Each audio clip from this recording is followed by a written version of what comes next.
Welcome to the Karma Verdict. Let us get started with today's story. She yelled, "You do not control what I do with my life after canceling our weekend plans for a girls' trip," I said calmly.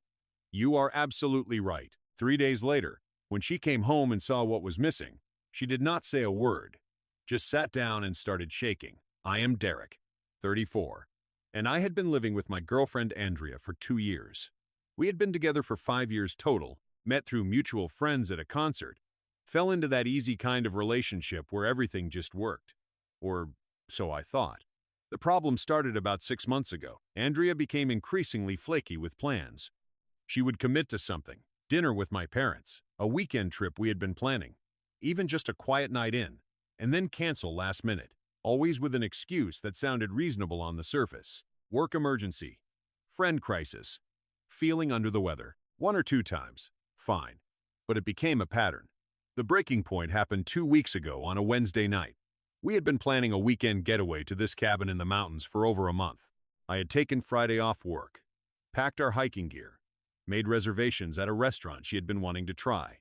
Thursday evening, I came home to find Andrea on the couch, phone in hand, smiling at the screen. "Hey," I said, setting down my work bag.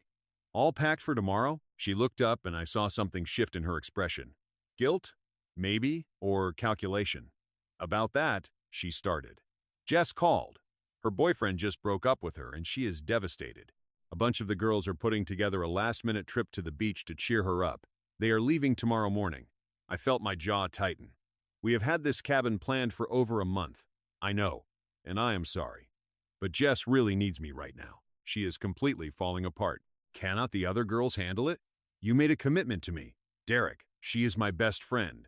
I cannot just abandon her when she is going through something this painful. And what about abandoning our plans? This is the third time this month you have canceled on me." She stood up, phone still in her hand. "I am not canceling on you. I am being there for a friend who needs me. There is a difference." "Is there?" "Because from where I am standing, it feels like everyone else's needs come before our relationship. That is not fair. I am allowed to have friendships. I am allowed to be there for people who need me. I am not saying you cannot have friendships. I am saying I am tired of being the fallback option. The thing you fit in when nothing better comes up." Her face flushed red. "Nothing better? Are you serious right now? My best friend is heartbroken, and you are making this about you." "I am making this about the pattern, Andrea, about how I plan things and you cancel them, about how I am starting to feel like I do not matter to you anymore." "Oh my God, you are so controlling." She threw her hands up. "You do not control what I do with my life." I looked at her for a long moment. She was breathing hard, face still flushed, holding her phone like it was a shield. And I realized something in that moment. I was done fighting. "You are absolutely right," I said calmly. "I do not control what you do with your life." She seemed surprised by my sudden shift in tone. "So, you understand why I need to go?" "I understand perfectly. Have a good trip." I walked into the bedroom and closed the door. I heard her moving around the apartment for a bit. Heard the front door open and close around 9 o'clock. She texted me later. "Staying at Jess's place tonight. We are leaving early tomorrow. I will be back Monday evening. Love you." I did not respond. That night, I did something I am not proud of, but also do not regret. I went through Andrea's laptop while she was gone. I had never done it before. Always trusted her. Always believed in privacy. But something about her reaction, about the way she had been so quick to yell and deflect, made my gut twist. I found her messages with Jess easily enough. They used the laptop messaging app, and there, in plain text, was the truth I had been trying not to see. There was no breakup. Jess's boyfriend was fine. The beach trip was real, but it had been Andrea had known about it when we booked the cabin. She had just been trying to figure out how to get out of our trip without looking like the bad guy. But that was not the worst part. The worst part was the other messages. Messages with someone named Tyler. Flirty messages that went back months. Nothing explicitly physical, but the emotional affair was obvious. Inside jokes, complaints about me, promises to finally hang out properly when timing was better. And then, I found it. A message from Tyler from 2 days ago. "Cannot wait for this weekend. Beach house is going to be perfect." Tyler was going on the girls' trip.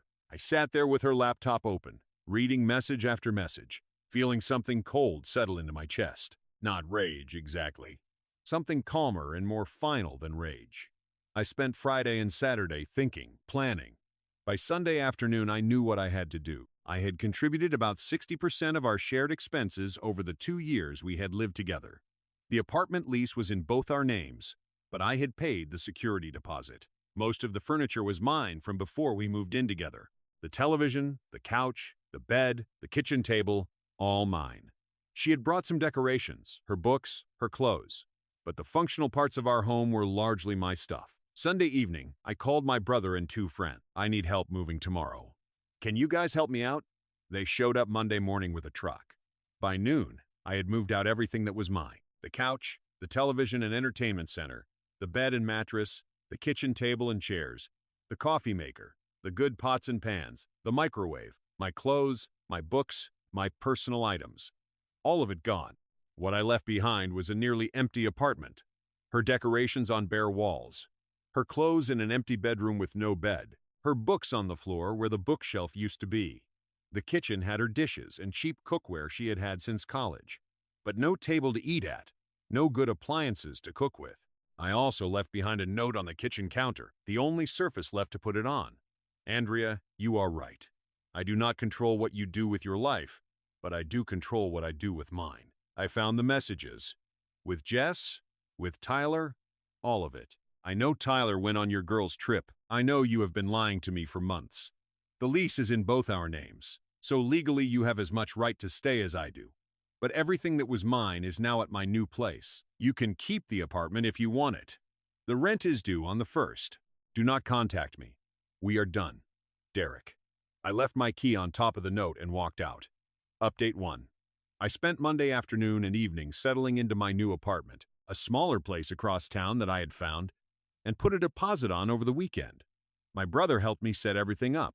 Around 7 p.m., my phone started buzzing. 17 missed calls from Andrea. 12 text messages that progressively went from confused to angry to panicked. Where is everything? Derek, what the hell? Did you break in and take our stuff? This is insane. You cannot just take everything. Please call me. We need to talk. I can explain about Tyler. It is not what you think. Please, Derek. I am freaking out. Where am I supposed to sleep? There is no bed. This is crazy. I am calling the police. I blocked her number. She tried calling from other numbers, friends' phones, I assumed. I blocked those too.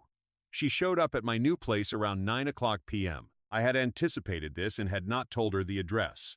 But she must have gotten it from my brother or one of my friends somehow. I did not answer the door, just listened to her knock and call my name for 20 minutes before she finally left. My brother called me around 10 o'clock. Andrea has been calling me.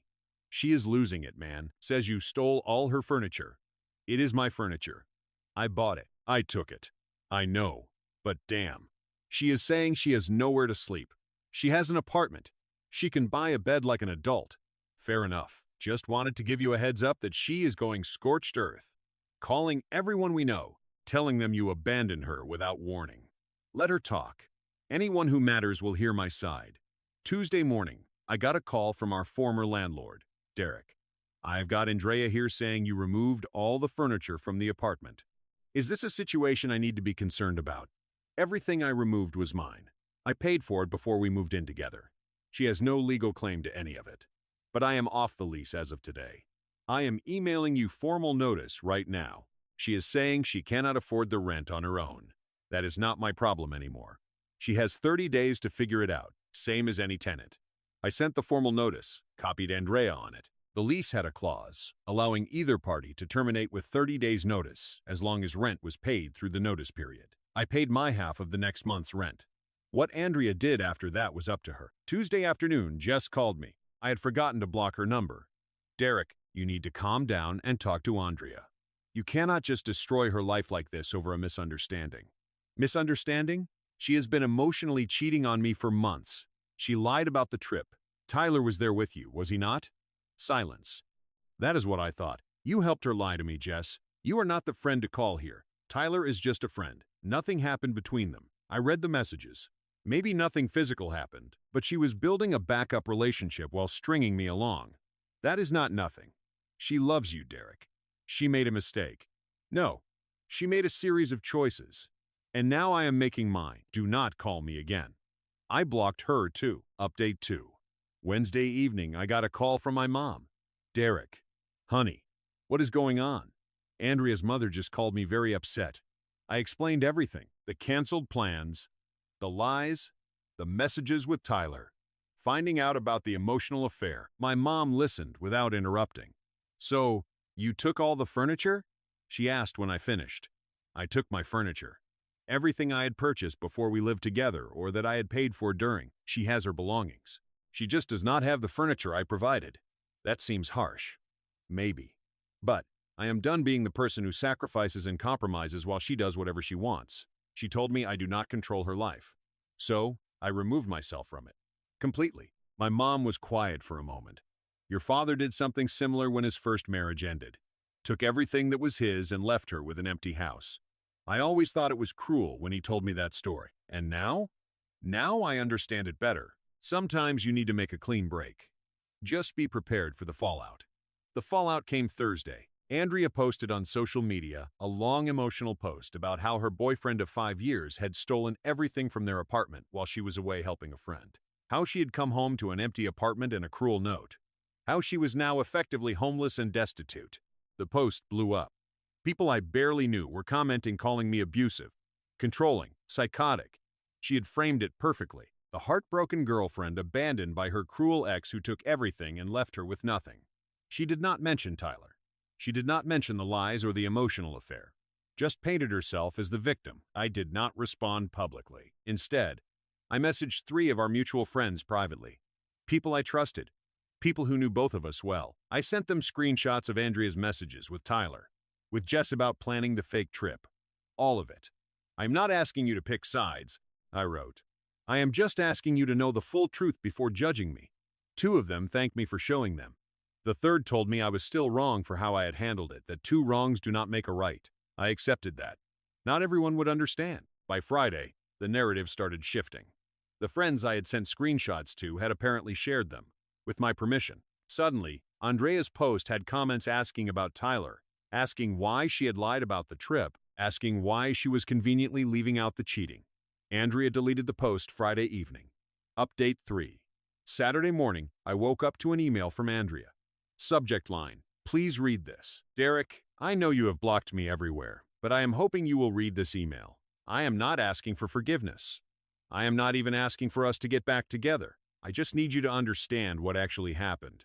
Tyler and I never slept together. We never even kissed. He is a friend I met through work.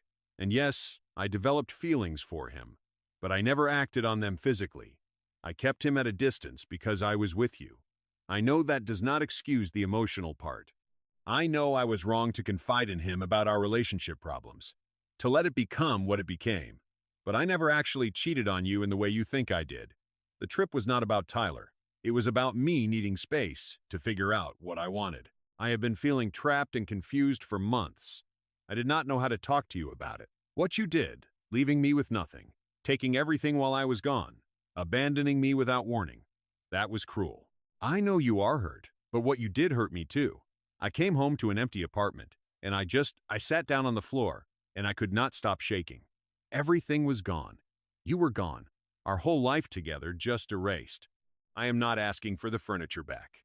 I am not asking for anything except maybe some basic human compassion. I am staying with Jess now. I could not afford the apartment alone, so I gave notice. I am starting over from nothing at 32 years old.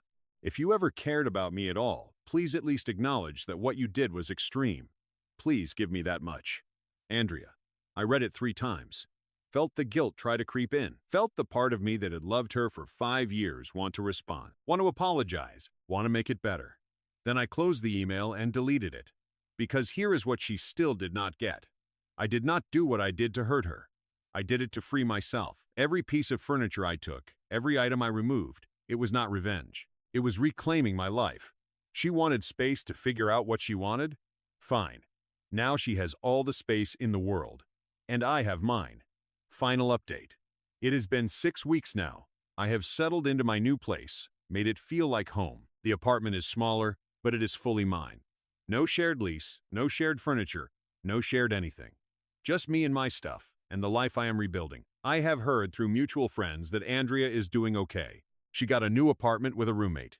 Bought some secondhand furniture. She and Tyler had tried dating officially, but it fizzled out after 2 weeks. Turns out the fantasy was better than the reality. A few people still think I am a monster for what I did. They see taking the furniture as this vindictive, cruel act. Maybe they are right. Maybe there was a better way to handle it. But I sleep fine at night. The apartment might have been half empty when she came home, but our relationship had been empty for months before that. I just finally had the clarity to see it and the courage to end it completely. Jess tried to reach out once more about 3 weeks ago.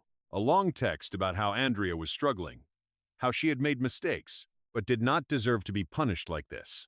I did not block her this time, just responded with, "She made her choices. I made mine. We are done here." My brother asked me last week if I had any regrets. About leaving? No, I said. About how I did it? Sometimes. But Andrea spent months lying to me, building a connection with another guy while keeping me as her backup. She yelled at me for wanting basic respect and commitment. What was I supposed to do? Keep fighting for someone who clearly did not want to be there. You could have just moved out normally, given her warning. I could have. But would she have learned anything? Would she have felt the actual impact of her choices? Or would she have just spun it as me being unreasonable, me being controlling? He did not have an answer to that. I have been on a couple dates, nothing serious yet.